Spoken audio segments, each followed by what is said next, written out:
We're going to talk about the changes in the ETDM process related to the NEPA assignment and those responsibilities transitioning over to the department. Before we get going, I'm going to start right off initially with a poll. And Ruth, if I can turn it over to you to go ahead and administer this particular poll. Sure. This question is, how much experience do you have with the ETDM process? Please click on the answer that best describes your experience and share the results. There's a few people, 7%, who have never heard of it. 66% are familiar with the process with limited use. 24% are very familiar, and 3% are experts. So back to you, Pete. Great. Thanks, Ruth. That's extremely helpful because it lets me know in the coming slides how much time to spend on some of those topics. So the topics that will be covered in this presentation will be an overview of ETDM. I'll give you a few slides on that. We'll talk about a pre-screening event, which you should have gotten some details on in yesterday's face-to-face. We'll talk about some changes in the planning screens and the programming screens that occur within the ETDM process. And we'll talk a little bit about the alternative corridor evaluation, that ACE process in ETDM, and the changes. And then we'll talk about things as we transition and advance into the PD&E studies in our NEPA documents as well. So just thinking about what is ETDM, I think for the most part everybody's familiar with this, but I will give a little bit of overview since we have a couple folks that said never heard of it. So ETDM is the department's implementation of what's called PEL, Planning and Environmental Linkages. It's a way to engage our transportation partners. That could be state and federal agencies, it can be the tribes, it can be the public, to get them involved very early in the process to take a look at a proposed project and its alternatives and have those folks actively comment on the project so that we can understand, the potential issues, the potential things that we need to avoid or minimize impact to. We get a sense of the feasibility of the project, and it helps by working with the state and federal partners and tribal governments and the public to help focus down, what can we really build for this project? Which alternative makes the most sense? Because we're taking a balanced approach and we're engaging folks.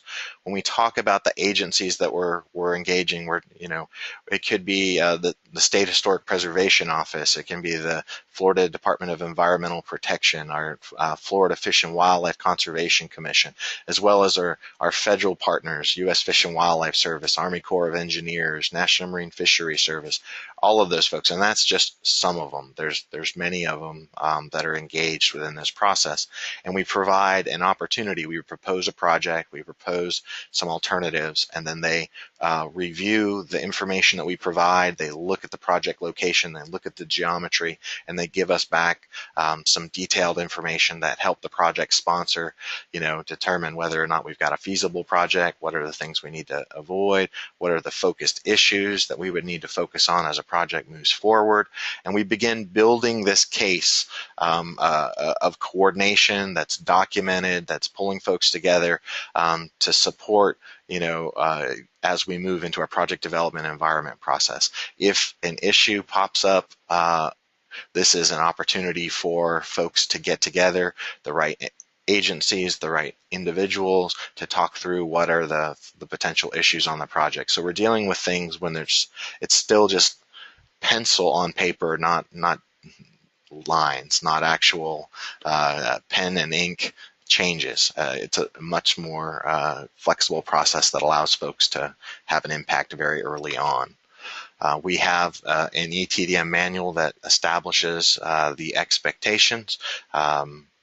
It goes through the various components. It establishes review timelines. It establishes participants, the types of products that would be produced.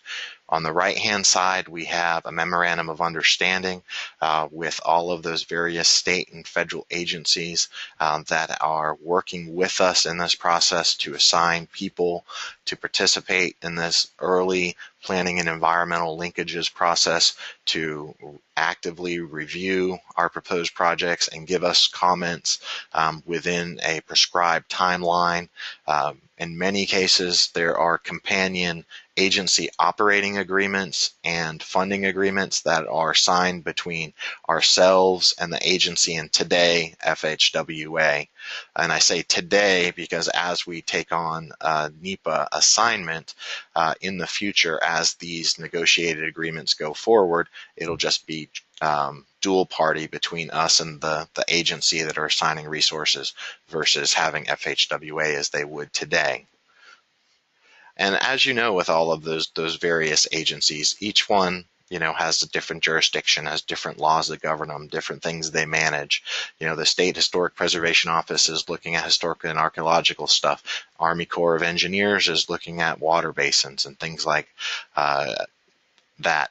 You're looking at the wildlife agencies, U.S. Fish and Wildlife Service looking at wildlife and habitat issues, National Marine Fisheries Service looking at habitat issues, but from the seacoast. You've got the U.S.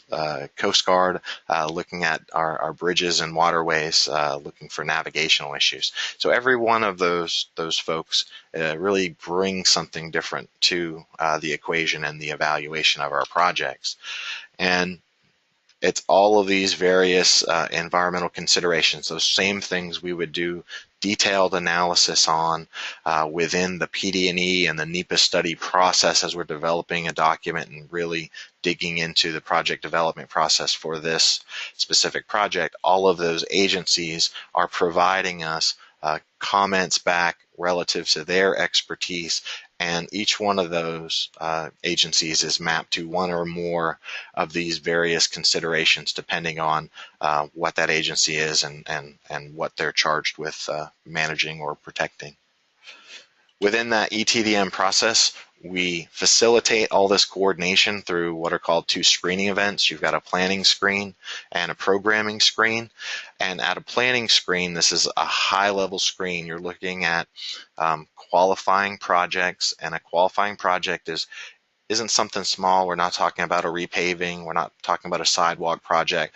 You're talking about things that really everybody should come together on and really consider what's out there. For instance, a new road connecting, a new location, a new bridge in an area that hasn't existed before, a new bypass, additional capacity on existing like a CIS facility or something like that. Those are the types of qualifying projects that would go through the ETDM process and go through these screening events. But a planning screen, we're looking at projects that are coming either out of either the MPO or the department, looking for things that are either in the outer years or considered to be coming into the cost feasible plans. And in those cost feasible plans, you've got to have the revenue to show that you have the ability to move that project forward through the project delivery processes. You've got all the funds to actually build it. And so getting folks together and having an opportunity to get feedback from all of our partners, it helps the transportation project sponsor understand, are we talking about a $10 million project, or are you talking about a $100 million project? What are where this project is going? Are there concerns? Are there critical flaws that need to be identified? Are there opportunities where concerns are identified and we can go back and potentially revisit the project as it's being proposed? And at that planning screen, you're really trying to get that assessment of, do I have a good project? Do I need to go back to the board? Will we have enough revenue? How do folks feel about this? So that ultimately you can determine, one, should it remain in your cost feasible, and if it does, should it be prioritized and continue to be moved forward? When it is prioritized, that's when we complete the programming screen. So the programming screen is an annual event where projects that have been prioritized either through the MPO process or through the department, the projects have been identified as these are projects that we would like to continue moving forward into the PD&E and on to later project development phases. And so now this annual event is looking at these proposed projects and any alternatives. And instead of just looking at the potential, all those environmental considerations and whether or not there are any new critical concerns that may have been identified that weren't there previously, because depending on how long it's been between a planning screen and a programming screen, a lot may have changed. What are those new and different changes that have occurred since last time we looked at it? Or it's a new priority project and perhaps it didn't go through a planning screen and it's just starting at a programming screen, so you're involving everybody to take a look at the proposed line work, the proposed project, to get a sense of all those things you need to avoid and minimize impact to, as well as what are all the things that you would need to do to build a scope of service. At a programming screen, we're talking about projects that have been prioritized. They are going to be moving into the PD&E. They will be working towards a NEPA study at some point for projects coming through the NEPA assignment program. And we need to build a scope of service. We need to identify the technical studies. We need to know what coordination's required. Are there permits? What's the level of involvement we're going to have relative to each environmental issue, and what's the level of work that's going to need to occur.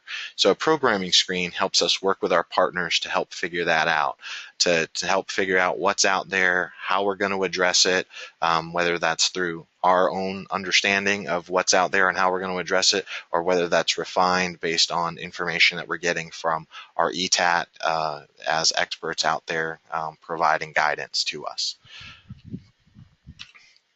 And through these efforts, through this planning and environmental linkage that's occurring through the ETDM process and those screening events in particular, you've got this early agency involvement. It's open, it's transparent, it's documented. Some of the products that go through those screening events, as you begin to put the project information together, you're putting out a purpose and need. That purpose and need is reviewed by the ETAT agencies. The ETAT agencies are those environmental technical advisory team, which collectively, that's the state and federal partners, those folks that signed that memorandum of understanding, those agencies that we have agency operating agreements or funding agreements with. Those folks collectively, as they engage in those planning screens and programming screens, are collectively called the ETAT. And you've got that early involvement with all those folks. They have opportunities to review the project information. They review the purpose and need. They have the ability to respond to the purpose and need. They're helping us build our scope of service, what technical studies, what level of detail, what types of coordination. And ultimately, this information feeds into determining the environmental document class of action. Is this a type 2 based on what we know? Are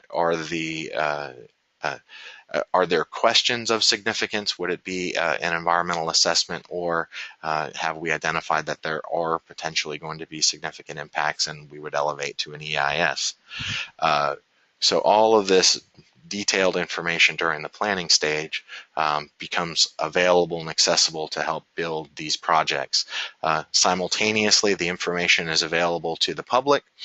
And then as we also go through an alternative corridor evaluation process, which I'll talk about a little bit more later, but at a high level, today, when we enter into the PD&E process, into the environmental study phase, we evaluate certainly on the federal side any for EISs, any prudent, feasible alternative that comes forward.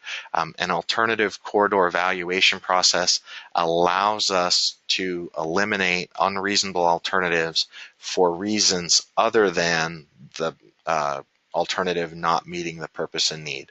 Right now, today, you can always eliminate an alternative because it does not meet the purpose and need. You can show it was considered, it didn't meet the purpose and need, and eliminate it from detailed evaluation in the environmental phase. However, if you want to eliminate alternatives for other reasons, there's a whole other process you have to follow that involves development of a methodology. The methodology has to be shared and reviewed by partners. The partners have to have an opportunity to comment on it and indicate their understanding. That methodology then also has to be approved by the lead agency. In this case, that responsibility would be coming over to Office of Environmental Management. And once that methodology is approved, then you can go out and apply that methodology. And then the resulting document from that effort is what's called an ACER, an Alternative Corridor Evaluation Report. And that Alternative Corridor Evaluation Report becomes the supporting documentation to eliminate an alternative as being unreasonable, because you went through that process, you have an approved methodology, and then based on the results, some alternatives either met the criteria and thresholds established in the approved methodology, or it did not. And if they did not, then you have this ACER document and this approved methodology to serve as supporting documentation for the elimination of those alternatives.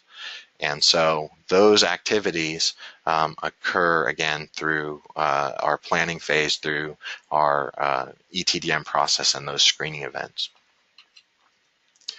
You all should be very familiar with this slide. I think it was discussed in detail with you guys. We're just going to focus in that top left column for this part of the presentation. And you'll notice in that first box, we talk about the ETDM screenings, we talk about the scope of service, we talk about advanced notification and class of action evaluation, and how all these things lead into project initiation. Right now, according to the legend, it does show it as green, that these are district activities, but I did want to highlight for you guys that really it should be both, because there are activities that occur within those processes, and we're going to spend this session going through them, that traditionally would be activities that occur with FHWA being the lead agency, but instead with OEM taking on those responsibilities, it shifts, so it's a joint responsibility between the district and OEM. So what is the new role of OEM related to the ETDM process? As I said, as it goes through the screening events, there's various activities that happen throughout the events, and I'll talk about some of them. And really, here's the way to think about it. If FHWA was the lead agency during the ETDM screenings, then that role transitions over to OEM as we shift under NEPA assignment. From a district perspective, probably 95% of everything I'm going to talk about, you do the same today as you did last week, as you did a year ago. When you work within what's called the environmental screening tool, that facilitates those screening events, and you kind of move a project through the process and document things as we move along. What the districts do today working within that system, as they send recommendations to FHWA, say for inviting, cooperating, and participating agencies, they go through the same process, but instead of the email showing up in FHWA's inbox, it shows up in OEM's inbox. So for the most part, it's a lot of those activities that were done previously by FHWA, they'll transition over to us. We're talking about things like, an approval of the purpose and need, an approval of the methodology memorandum under ACE, which I just talked about. If there are alternatives that can be eliminated as being unreasonable, that's again an approval that would shift over to the OEM staff. We talked about approving, cooperating, and participating agencies. Ultimately, the environmental class of action for the federal documents, those type 2s, EAs, and EISs, traditionally would go to FHWA. Those will come to OEM instead. And also, FHWA will not be part of the ETDM issue resolution process. Those are project-based decisions. So if and when OEM needs to be involved on any of those, we would be involved. We think the districts can handle most of the stuff. If you run into issues, you have folks, your project delivery coordinators, those primary individuals that you can work through and engage us when needed. Another thing that is a transition is the providing comments and recommendations on proposed projects during screening events. One thing for those that are familiar with the process is, OEM will not be an active commenter within the screening events themselves, and we'll talk about that a little bit more as we go on. But we're in this transition period from FHWA's per FHWA request. After October 14th, they didn't want anything to flow to them that could not be completed and approved by November 30th. Screening events last at least 45 days. If an ETAT agency participant requests an additional 15 days, that puts us out at 60 days. So right now we're not sending any new screening events where FHWA would be the lead. But let me tell you, we're not here to stop projects.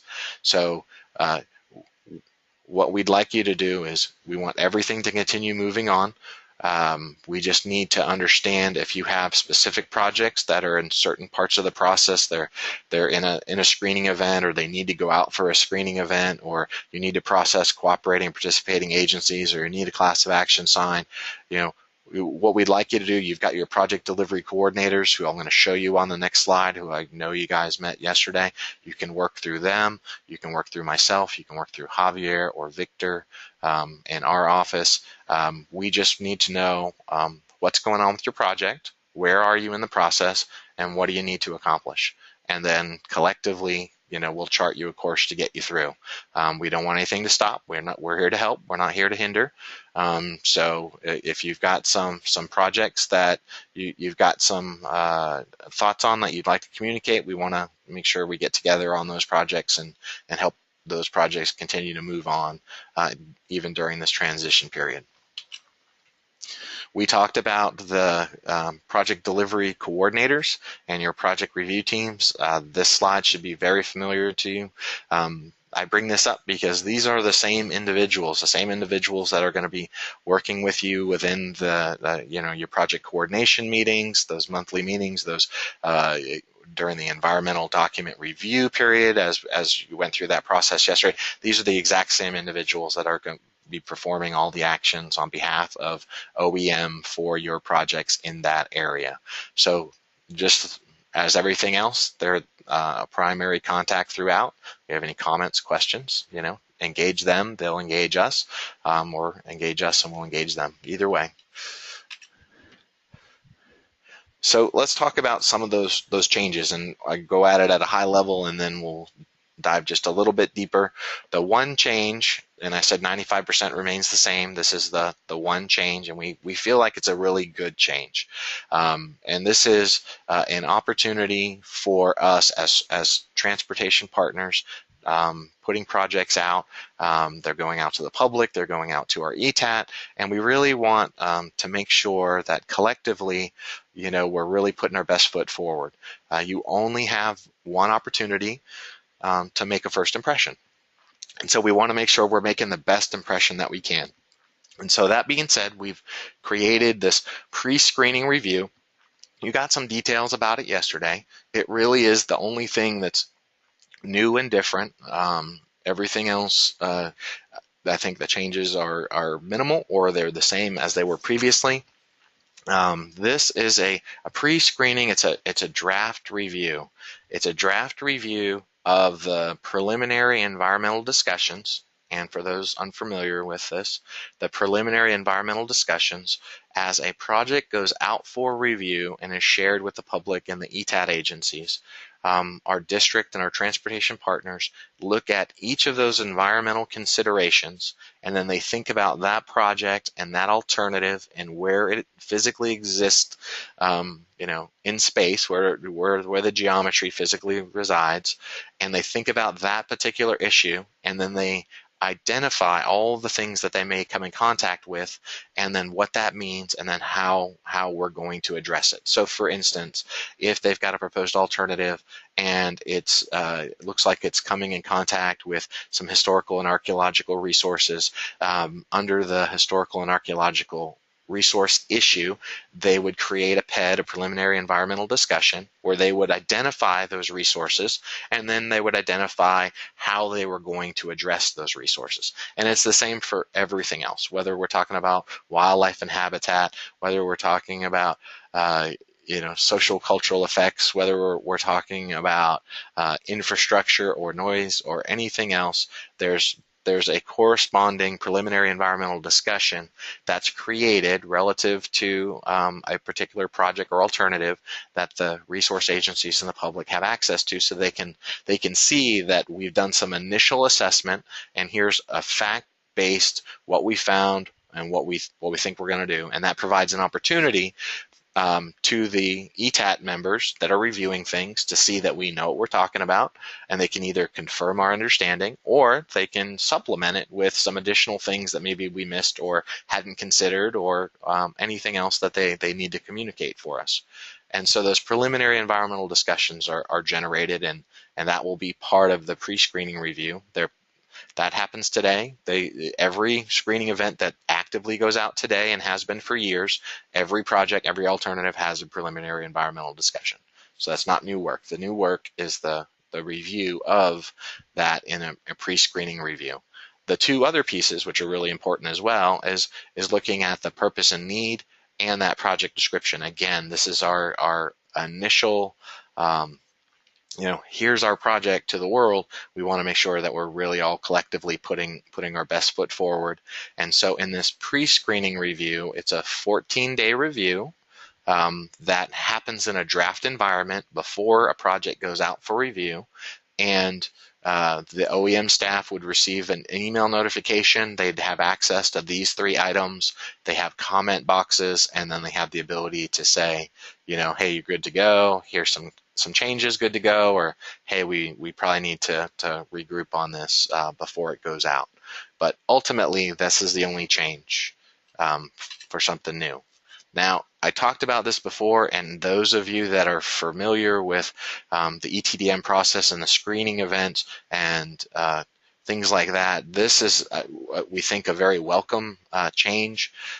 Unlike FHWA, OEM will not be an active commenter on every single issue, on every single project that goes through every single, federal screening event.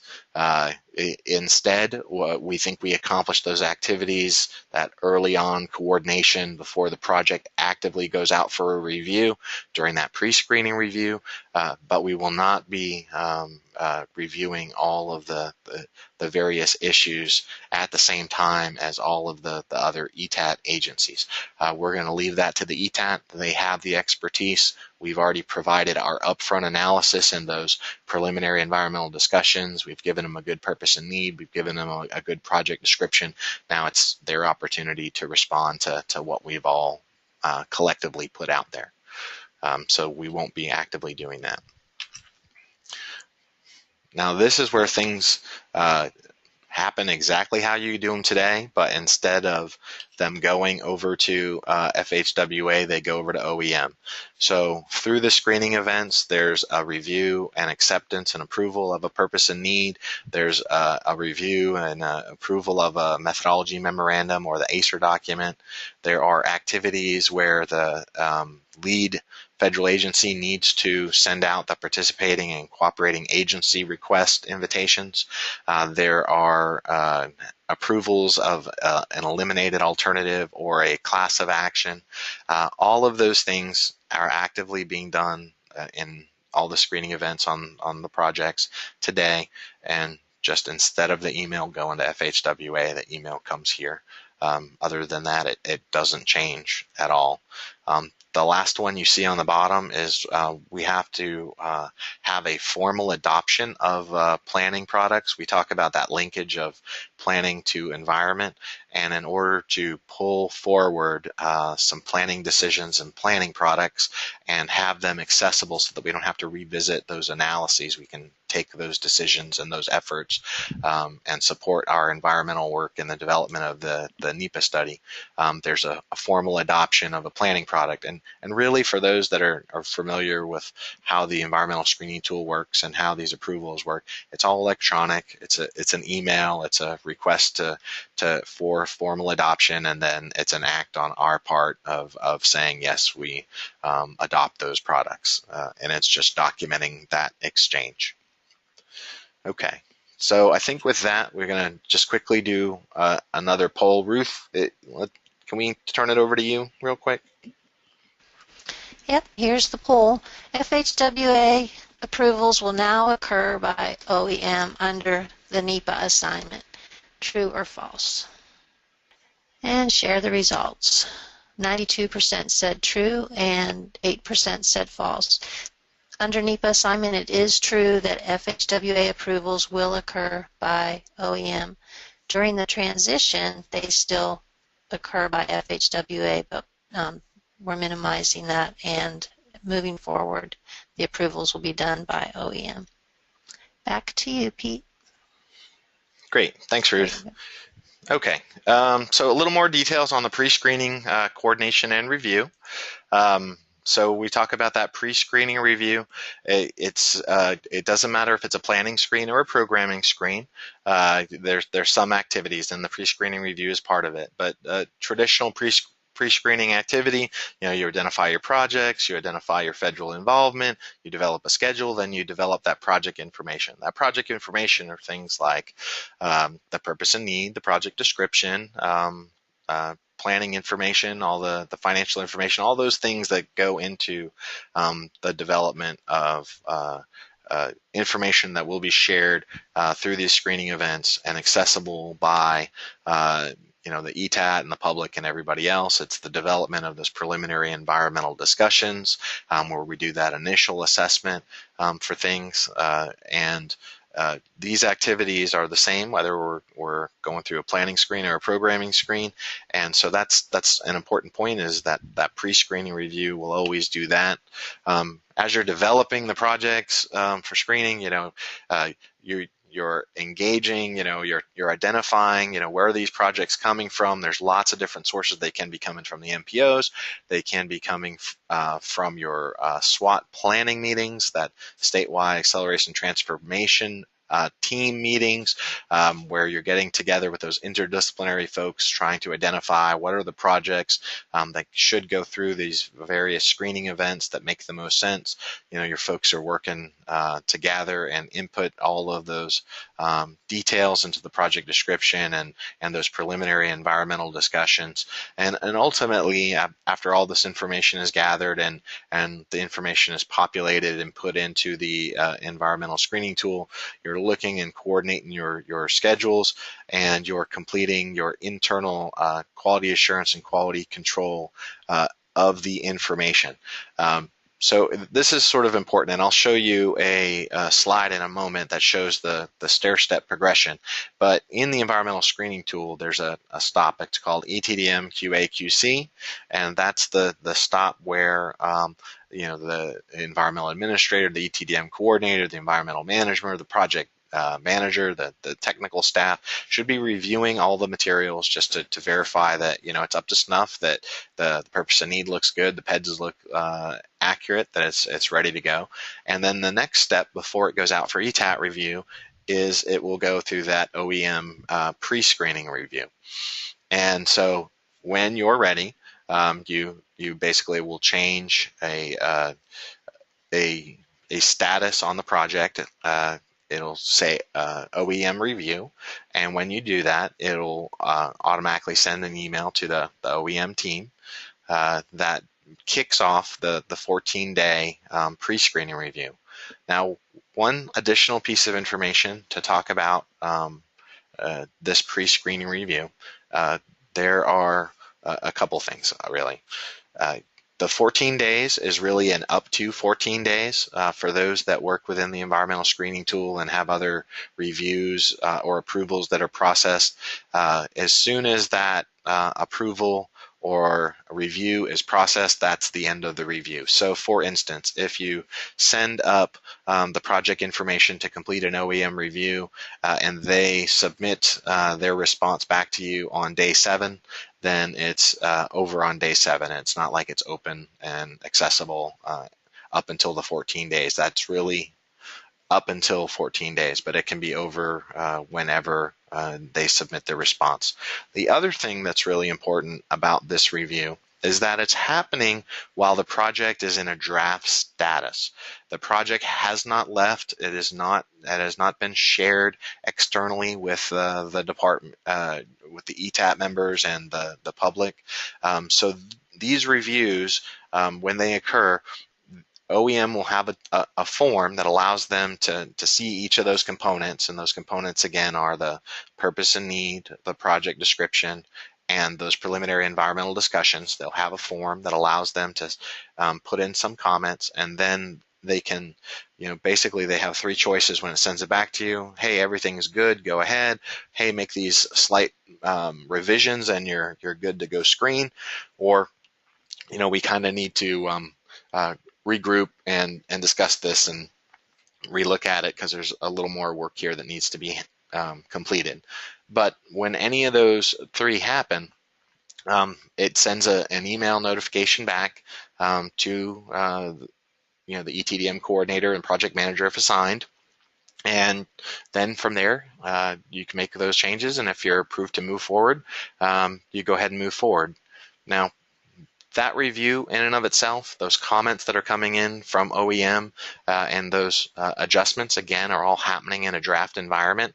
So those comments aren't going to end up in a summary report. They're not published. They're not accessible. It's 2 transportation partners trying to put the best foot forward so that when that project goes out, it's really, looking good, and we feel confident about that purpose and need and that project description. And we've done some analysis to kind of lead to really good actionable comments from our ETAT. And all of those other interactions, those reports are only accessible to the OEM staff, and they're only accessible to the district staff as well. So just an overview of what the project status page looks like. It's like I said, on the ETDM QA/QC. For those that have dealt with the environmental screening tool, there's simply a status that says OEM review. You change the status on that project to OEM review, it launches an email. When it launches an email, the OEM staff up here will then log on to the environmental screening tool. They'll be looking at their projects needing review, and now there's a tab in here of projects that are performing a pre-screening review, and then access to be able to look at that project and begin the review. So what are we telling the OEM staff when they're doing their pre-screening review? Because we feel like that's also an important action to communicate to you guys. What are the types of things we're communicating to them? So during the OEM pre-screening review, we ask folks to become familiar with the project. We ask them to coordinate, look at the data and the maps, make sure that they understand when they're looking at things, if they need to talk to any subject matter experts about potential resource issues, they'll do that as well. You've already got them actively engaged. They're participating in the meetings. They know about the projects that are coming on. They should be already very familiar with what's coming on. That by the time you send out a project through this pre-screening review, they should already know. They should already know what's happening with the project. So and then the final thing they're looking at and providing comments. Those 3 things again, that project description, the purpose and need, and those preliminary environmental discussions are what they're going to be actively reviewing. And I think it's important for you guys to know the types of things that we're telling them to make sure that when they're reviewing and what are the considerations. So if we think about the purpose and need, we tell them while they're looking at things, make sure we're not giving a solution. We really need to be defining the transportation problem. When you're looking at it, the data really should support the problem statement. It really should set the stage for the consideration of alternatives. You shouldn't be looking at the purpose itself, and it should not be reverse engineering the solution. When we're reviewing the purpose and need, we tell them to be looking at the need itself. It should have the rationale for why we're going after the action. It should also be facts-based, objective. It should really be specific to the transportation problem, and it should have a summary of the data and analysis. Depending on what the need is for the project, there should be it should be justified by some quantifiable data. If you're saying this is a safety issue, crash rates, things like that are very important. Another thing that we've been discussing for quite some time that folks are looking at is we want to make sure that we're really thinking about the uniqueness of the project that's going out. Not all elements are applicable to every project. So what are the elements that are relevant to this project, and how are we providing details to support that?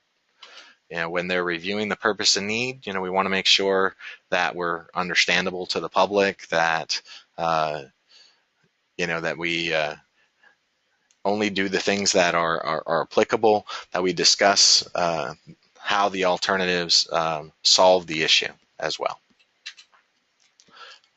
Other things we're telling our folks to make sure they're looking at is, we want to be concise. The need should be, ideally less than a couple pages. The purpose no more than 1 or 2 paragraphs. We want to focus on our objectives. Again, the purpose should reflect the reasons the project is being considered, and the need describe the problem that we're addressing by the project. If we shift over to the PEDs, those preliminary environmental discussions, these things are reused in our advanced notification packages, which are shared to a much larger audience beyond the environmental technical advisory team. It can go to a much broader base, to a lot of folks in the public, politicians, things like that. So we want to make sure that our PEDs, that it indicates our understanding of the potential environmental issues and how we're going to address things. As we talk about various involvement with the resources, how much involvement are we expecting? It's really our opportunity for the department to convey what we know. We need to be specific about this particular project, this alternative, and this particular issue. What we don't want to be doing is the environmental screening tool has over 550 different data sets in there. We run analysis on those data sets, and then that analysis is available within the environmental screening tool.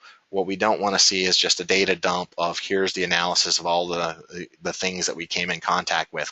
We want to know what's out there. What are we going to do about it? How are we going to address it? We want to communicate that type of information. We want to make sure that if we're going to come in contact with something, or even better yet, if there's something out there that we know we're not going to come in contact with, that an agency might focus on. For instance, perhaps there's a historic district that is just outside the project footprint. We can acknowledge that it's there, but that we're not anticipating to come in contact with that.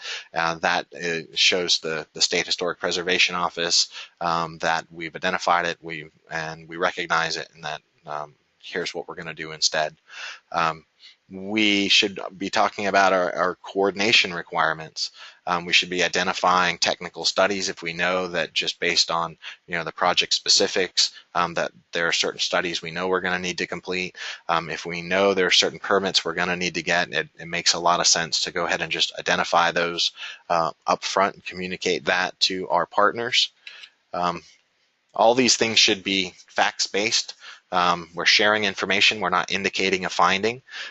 We need to communicate what we know. And again, that focus on, what are the potential effects, and we want to make sure we identify how we intend to address or evaluate them as the project progresses. communicate what is known, what is out there that we're aware of. And with all of that, then that should give our reviewing agencies a better context, which allow them to provide us comments that have some meaning. They can confirm what we've already provided, or they can continue to refine our understanding with additional things that either we weren't aware of, or things that as an agency they want to make sure that they communicate. We want to, ultimately we want to get their response to our impression. So with all that, the OEM reviewers have this form, and it's zoomed out pretty far, but it allows, you can see in that top box, it's looking at project description, it's looking at purpose and need, it's looking at PEDs, and then they're submitting a response. We're going to zoom in on each of those. So within this individual tool, so assume they got an email, they've logged on, they've clicked on the link that says projects needing review. There would be a listing of the project description. Then they can either say comments, yes or no. If they say yes, then there's an opportunity to put comments in there. Same thing with the purpose and need. They review that. Do have comments, yes or no? If the answer is yes, they put the comments in there. And it's the same thing with the preliminary environmental discussions. And at the end, it comes down to those three choices. Approve to screen with revisions as noted, or let's revise and resubmit. And really we should be having a conversation at that point. Assume you got an approved to screen or approved to screen with revisions as noted. Once that's submitted, it automatically updates the OEM has approved the screening, and the next jump is to send it out for ETAT review. As I said, there's a report that gets generated. Again, it's a draft report. It doesn't go anywhere else. It's not in a summary report. It's accessible by the OEM team here. It's accessible by the district staff who have the right roles and responsibilities to be able to see it. But that's the only location for it. With that, Ruth, I'm going to quickly turn it over to you for another survey. Which items will OEM be reviewing during a pre-screening review? Please select the one that you feel best and most completely answers that question. Closing the poll and sharing the results. 81% said project description, purpose and need, and PEDs. That's the correct answer. The other answer, purpose and need and PEDs, was just incomplete. It's missing the project description item. 7% said PEDs and planning consistency. That one's incorrect just because OEM will not be reviewing the planning consistency. The three items that they will be reviewing are project description, purpose and need, and PEDs. Thanks. Back to you, Pete. Great. Thanks, Ruth. These next three sections go a lot quicker, and the reason they go a lot quicker is because they're really how you do things today. They're just shifting over to OEM instead of FHWA as they were previously. So planning screen, we talked about it before. This is a critical flaw analysis. We're informing a cost feasible plan, helping folks prioritize whether a project should move forward. Part of that is, just as the districts do today, they prepare the project, they send it out for that pre-screening, and now the notice goes out to the ETAT. When they send the notice out to the ETAT itself, the OEM staff will, during the active planning screen review, they'll memorialize their understanding of the purpose and need. We're simply documenting that we understand the purpose and need. Obviously, we've already gone through the pre-screening process, so this is kind of really a formality, but certainly an important documentation step. And so they'll actively, within that planning screen, log in and provide that indication. They'll also, you guys, the districts, will be you're monitoring comments, you're coordinating, preparing responses, and developing your summary report. It says and coordinate with OEM. That's not really important. You're going to develop your summary report as you normally would, just as you do today. One thing we did want to highlight, and certainly it's an opportunity for you guys, in the past there have been potential issues on some submitted comments from agencies where maybe there was inconsistency among agencies, and perhaps in the past there was some discussion that you always needed to move to the higher level, you know, degree of effect for our summary reports and stuff. What we would say is that if there are any questions that you guys have, if you're noticing any inconsistencies or you want to talk about some of the comments that you've got, engage your project delivery coordinators just so that they can help guide you on that. Certainly, we don't want things to be elevated unnecessarily, and at the same time, we wouldn't want to see things lowered unnecessarily as well. So if you've got questions, just work through the team, and we want to make sure that we do that before the summary report gets published. Once the summary report gets published, that's the record. That's what gets sent out to everybody. So certainly if there's any questions ahead of time, work through your project delivery coordinators, myself, Javier, Victor, the team up here to do that. When we talk about those OEM reviewers during the planning screen, they receive that notification, they indicate their understanding. You know, they're looking at comments, they coordinate when you guys need.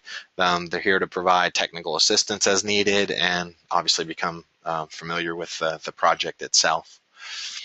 This is just a screen capture of the purpose and need. You'll notice at the planning screen, the OEM reviewer will come in and indicate that they understood or not understood. Again, you've already been through the planning screening review, so this should go very quickly. As with everything else, if there are some comments that are above a certain level, like a substantial or higher, or someone indicates not understood on a purpose and need, we all, the district's OEM staff, we all receive the same notifications. This isn't new or different. Everybody receives these today, but it's just a way for all of us to kind of stay in tune with what's coming in on the projects. For the programming screen, again, that annual screening event looking at priority projects to help us scope the project, come up with enough information to have an appropriate environmental document class of action, and a clear understanding of what we're going to do to move this project forward. OEM during that process, again, it's going to review the purpose and need. This time it's shifted to accept or not accept. Again, if you think about that pre-screening event that's already occurred, we've already reviewed the purpose and need, we've already reviewed the project description, we've already reviewed the PEDs, so now this is just within the screening event how we memorialize its acceptance.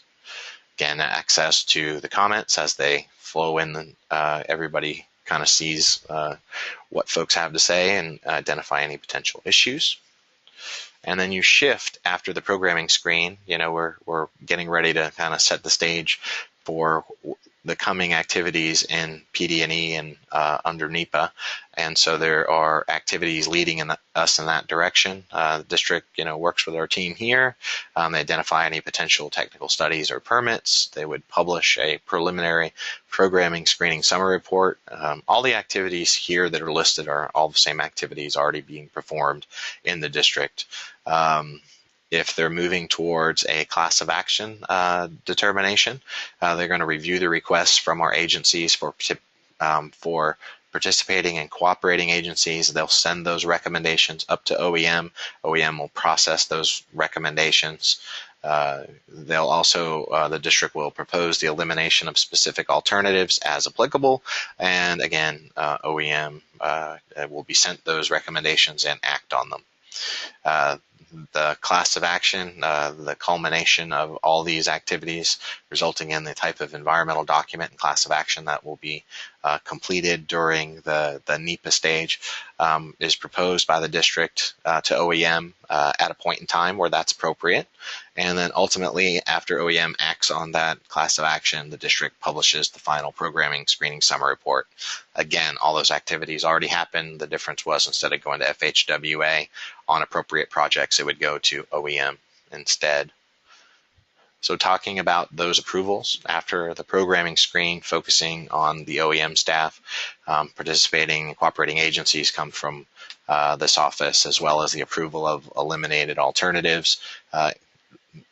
There's also the class of action and the adoption of the planning products. So these are just a couple of screenshots showing the recommendations from cooperating and participating agencies during the transition. Like we said, we don't want any projects to stop. So based on the unique circumstances for your individual project, talk to your project coordinators, talk to me, and we'll make sure we get you through this transitional period.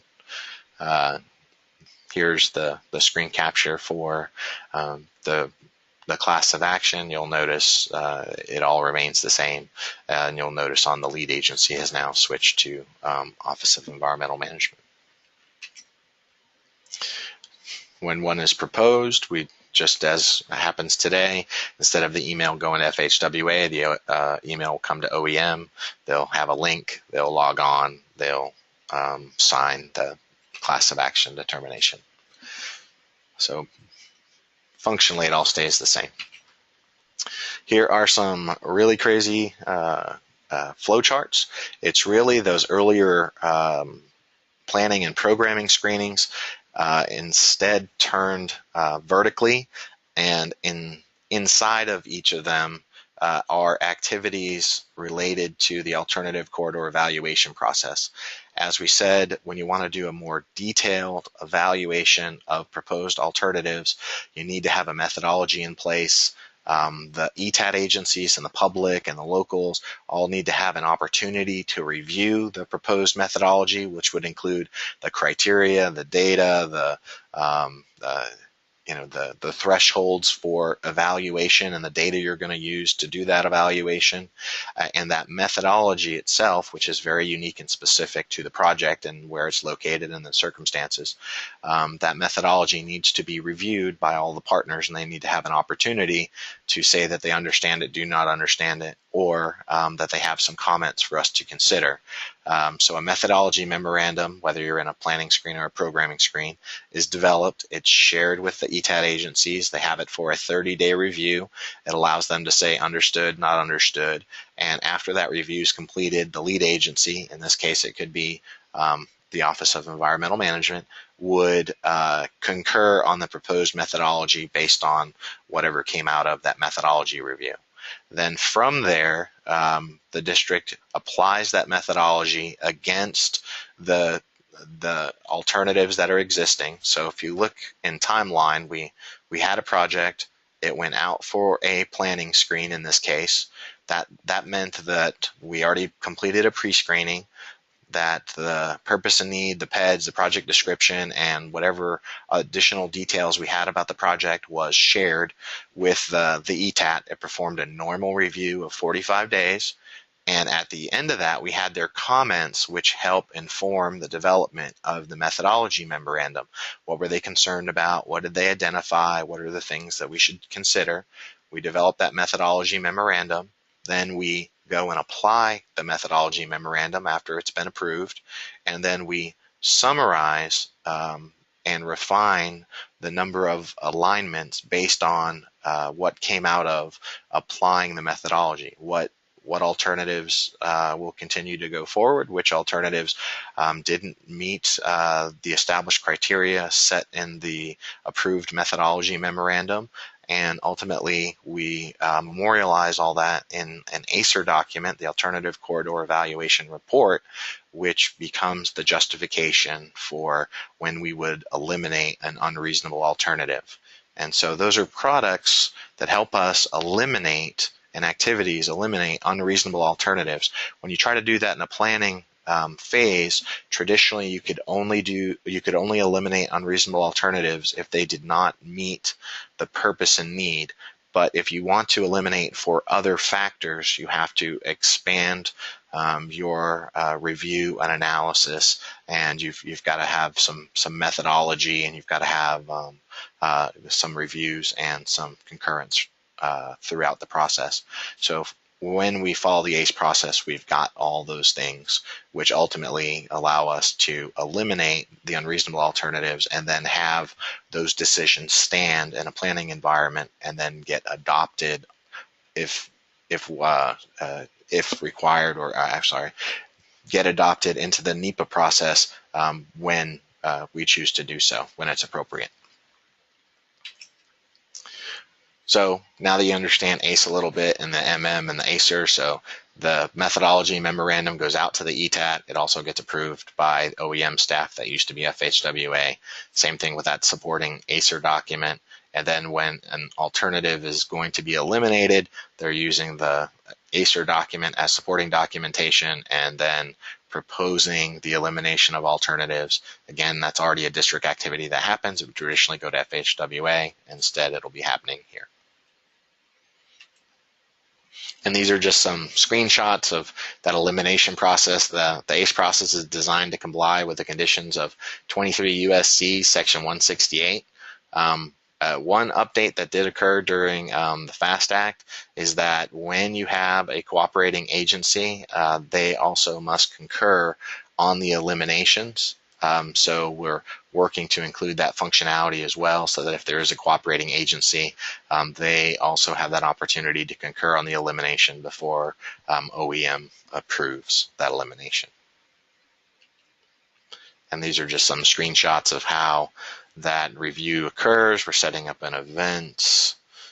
We're sending it out for review. People have access to the documents and then the ability to input their comments. And then the last section for ETDM, advancing to PD&E. We've talked about a lot of the coordination, a lot of the products that are being produced. So all of this information, whether it's the purpose and need, the class of action, cooperating, participating agencies listed, the alternatives that are coming forward, those preliminary environmental discussions that are refined based on agency comments, the elimination of unreasonable alternatives, the identification of technical studies and permits. We have community liaison coordinators that are capturing public comments, maybe from previous planning activities, performing social cultural effects evaluations, using the various techniques involved with providing those assessments and identifying community desired features. There's a whole litany of things that are captured, documented, and come forward. Working with those agency partners, we've got coordination activities that have been identified. We have recommendations for work and things that maybe can be pulled forward for subsequent phases. And we have these planning studies and the results of these screening events all available to support scope development and certainly the PD&E study. When we talk about the adoption of the planning product, so maybe we want to adopt the ACER report or the eliminated alternatives or a programming screening summary report, the information must be used within 5 years of that publication, and it must also follow all the conditions set forth in 23 U.S.C. 168. There's 10 different conditions. There's also a list at the same link that's been given to you down here at the bottom that identifies all the planning products and or planning decisions that could be adopted into the NEPA process. And again, there's a lot there. We are developing a computer-based training that will be available on the learning curve that will walk through all of this in a lot more detail. The last slide before we get to the questions is handling unresolved issues. Part of the ETDM process is it has an ETDM issue resolution process for all the agency operating agreements and funding agreements, as well as the ETDM manual. There is an ETDM issue resolution process that's been identified. It's basically an escalation process where you try to resolve the issue at the lowest level and you continue to move up until you get to a decision to either move forward, pull stuff forward, or whatever the outcome is acceptable to all the parties. OEM will be taking on those responsibilities. Previously, we were already included plus FHWA, so FHWA would not be included in these conversations.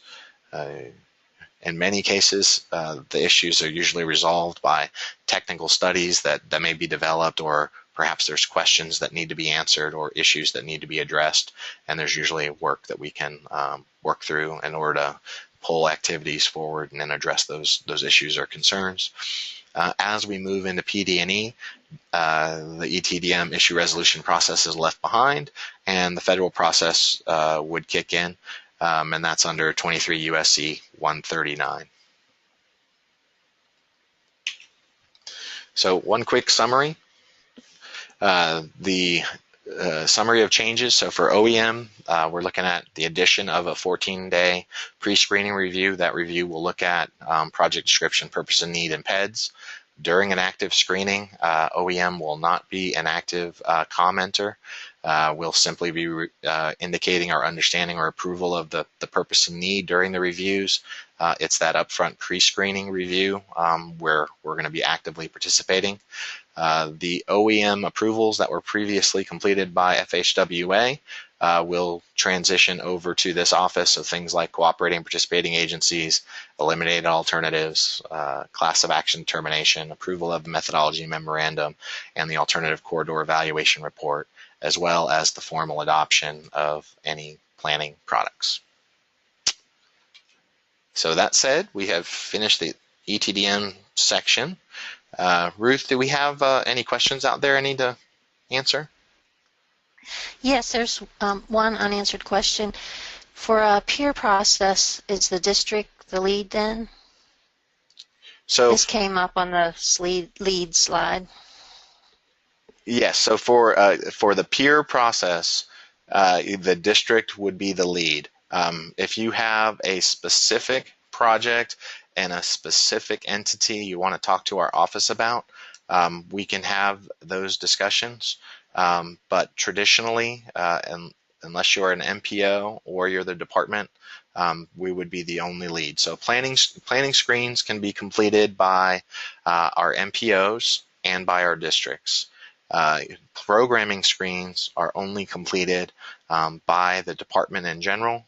If you have any specific or unique conditions, we're always happy to discuss those specific and unique conditions and see what we need to work through.